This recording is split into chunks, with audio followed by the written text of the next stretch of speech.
શું તમારા પણ વાળ બહુ જ ખરે છે, ટ્રીટમેન્ટ કરવાનું વિચારી રહ્યા છો કે પછી કોઈ હેર ઓઇલ, શેમ્પૂ કે સિરમનો ઉપયોગ કરી રહ્યા છો? પણ એ પહેલાં એ તો જાણો કે તમારા હેરફોલ પાછળનું કારણ શું છે.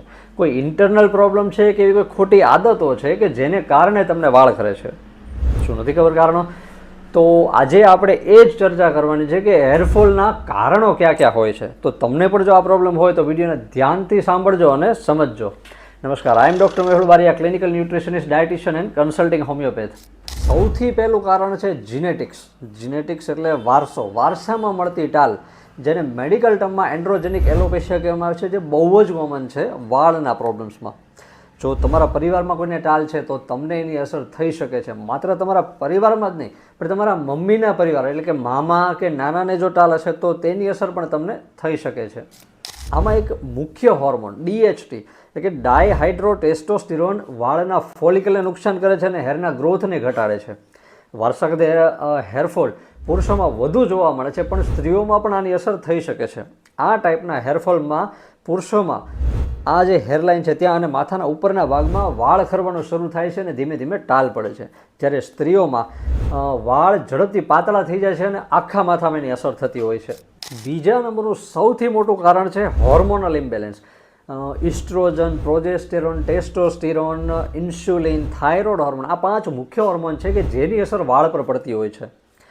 યંગ ગર્લ્સ એટલે કે 20 થી 30 વર્ષની ઉંમરમાં PCOS નામ કદાચ તમે સાંભળ્યું હશે, જે બહુ જ કોમન છે. અને આ PCOSમાં આ એજ ગ્રુપમાં કેટલાક હોર્મોનલ ચેન્જીસ એ છોકરીઓમાં થાય છે, જેને કારણે બહુ કોમનલી આ એજ ગ્રુપમાં હેરફોલ જોવા મળે છે. પ્રેગ્નન્સીમાં પણ ઇસ્ટ્રોજન અને પ્રોજેસ્ટેરોનનું લેવલ વધે છે, જેને કારણે હેર ગ્રોથ બહુ સારો જોવા મળે છે. પણ ડિલિવરી પછી જ્યારે ઇસ્ટ્રોજન, પ્રોજેસ્ટેરોન ઘટે છે ત્યારે હેરફોલ પણ વધવા લાગે છે અને રીગ્રોથ ઘટી જાય છે. સેમ વસ્તુ મેનોપોઝ ટાઈમે થાય છે. એ ટાઈમે પણ ઇસ્ટ્રોજન લેવલ બોડીમાં ઘટે છે, જેથી હેરફોલ વધે છે અને રીગ્રોથ પણ ઘટવા લાગે છે. થાઇરોઇડ, હાઇપરથાઇરોઇડ કે હાઇપોથાઇરોઇડ, સરળ ભાષામાં સમજાવું તો લીલો થાઇરોઇડ કે સૂકો થાઇરોઇડ જેને આપણે કહીએ છીએ, જે હોર્મોન થાઇરોક્સિન હોર્મોનને કારણે થાય છે. આ બંને પરિસ્થિતિમાં હેરફોલ ખૂબ જોવા મળે છે. જો તમને ડાયાબિટીસ છે, લાંબા સમયથી ડાયાબિટીસ તમારો અનકન્ટ્રોલ છે, તો પણ તમને હેરફોલ થઈ શકે છે, કારણ કે ઇન્સ્યુલિન હેરફોલ માટે એક જવાબદાર હોર્મોન છે. ત્રીજા નંબરનું મુખ્ય કારણ છે ઇન્ફેક્શન. જો તમને સ્કાલ્પમાં કોઈ ફંગલ ઇન્ફેક્શન થયું છે, જેમ કે દાદર છે, સેબોરિક ડર્મેટાઇટિસ છે કે પછી લાઇકન પ્લેનસ સોરિયાસિસ, આ બધા ઇન્ફેક્શન જો તમને થયા હોય તો એ તમારા સ્કાલ્પની સ્કિનને ખરાબ કરે છે, વાળને કમજોર બનાવે છે.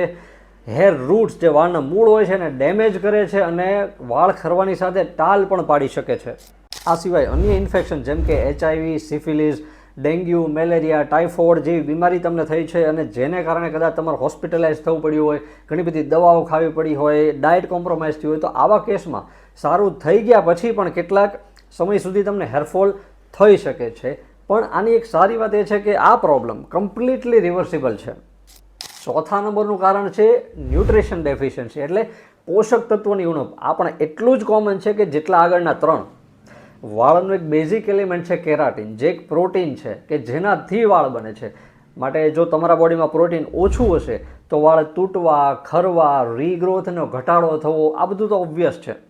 વિટામિન B7 એટલે બાયોટીન, નામ કદાચ કોમન તમે સાંભળ્યું હશે, એ કેરાટીનના પ્રોડક્શન માટે જરૂરી છે. ઉપરાંત zinc, iron, vitamin D, vitamin B12, રેબોફ્લેવિન, આ બધા પણ એટલા જ અગત્યના છે. માટે જો પોષક તત્વોની ઉણપ તમારા બોડીમાં હશે તો પણ તમારા વાળ ખરવાનું ઓબ્વિયસ છે.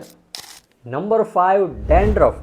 જરૂરી નથી કે જો તમને ડેન્ડ્રફ છે તો તમારા વાળ ખરશે જ, પણ જ્યારે એક્સેસિવલી ડ્રાય સ્કાલ્પ, ડેન્ડ્રફ કે પછી બીજું કોઈ સ્કાલ્પમાં ઇન્ફેક્શન હોય ત્યારે તમે વાળને વારંવાર ખંજવાળ્યા કરો છો, અને જ્યારે વારંવાર ખંજવાળવામાં આવે વાળમાં ત્યારે હેર રૂટ્સ જે મૂળ હોય છે એને નુકસાન થાય છે અને પછી વાળ ખરે છે.